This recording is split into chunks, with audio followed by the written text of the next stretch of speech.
ছাত্র জনতা মৈত্রী সফরের অংশ হিসেবে বরিশালে শিক্ষার্থীদের সঙ্গে মত বিনিময় করেছে বৈষম্য বিরোধী ছাত্র আন্দোলনের কেন্দ্রীয় সমন্বয়করা। দুপুরে বরিশাল বিশ্ববিদ্যালয়ের জীবনানন্দ দাশ কনফারেন্স হলে শিক্ষার্থীদের সঙ্গে মত বিনিময় করেন তারা। বৈষম্য বিরোধী ছাত্র আন্দোলনের কেন্দ্রীয় সমন্বয়করা কুষ্টিয়ায় জেলা প্রশাসন ও আন্দোলনে নিহতদের পরিবারের সঙ্গে মত বিনিময় করেছে। দুপুরে জেলা প্রশাসনের সম্মেলন কক্ষে এই সভা অনুষ্ঠিত হয়।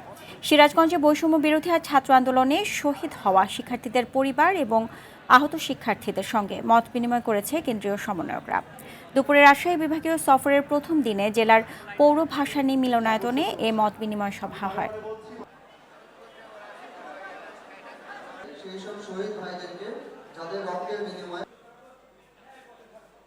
যদি এখন যে বাংলাদেশটা করতে হবে সেই ক্ষেত্রে